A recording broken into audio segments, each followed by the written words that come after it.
You know, over the centuries, many philosophers and poets and songwriters have pondered the meaning of love and its depths, and many of them have different meanings.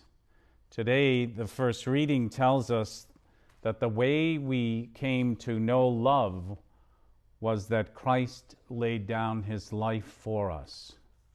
And St. John goes on further to say that it's not enough to talk about love and profess love with our lips. We must demonstrate this same love through our deeds, deeds of compassion, of charity, kindness, and self-sacrifice. In fact, he says we ought to lay down our lives for one another in that love. Today we remember Pope Emeritus Benedict XVI on the day of his funeral and his burial.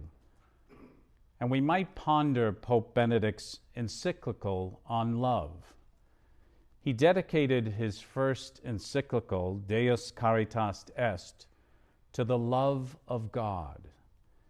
In it he wrote that being a Christian is not the result of an ethical choice or a lofty idea, but the encounter with an event, a person. And so just as St. John wrote 2,000 years ago, Pope Benedict affirmed his words that the way we come to know love is in the person who laid down his life for us, in the person of Jesus Christ. Pope Benedict wrote further, "Seeing with the eyes of Christ, I can give to others much more than their outward necessities. I can give them the look of love, which they crave."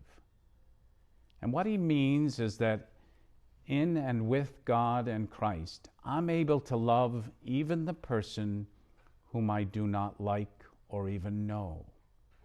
I learn to look on this other person not simply with my eyes or with my feelings, but from the perspective of Jesus Christ.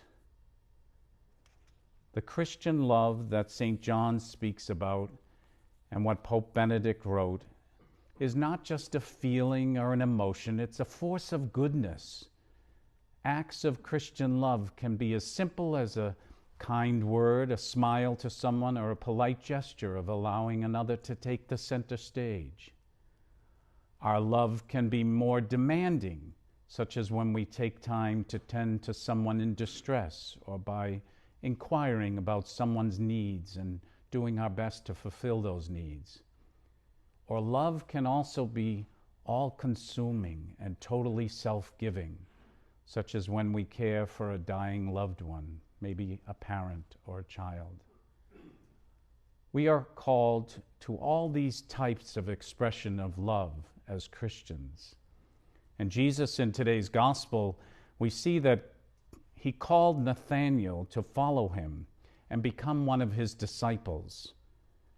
One of the reasons he called him, do you remember what he said? He said that Nathanael was a true child of God, a true child of Israel. And there is no duplicity in him. He has no deceitfulness, no dishonesty. He didn't mislead people. He wasn't what we call two-faced. Nathanael was a true child of God who showed the love of God to others. Just as Jesus called the 12 apostles, he also calls us to his awe-inspiring ministry of love. Just as he called St. John Newman, who we honor today, to follow in his footsteps.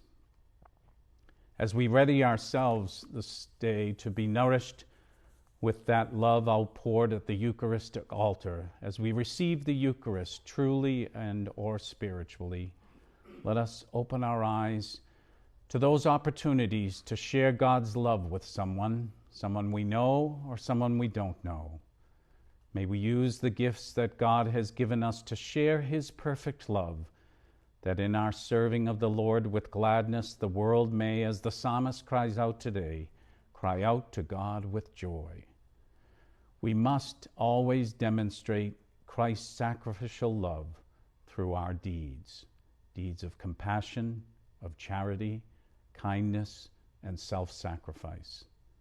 Let us pray today that we can do that today and every day.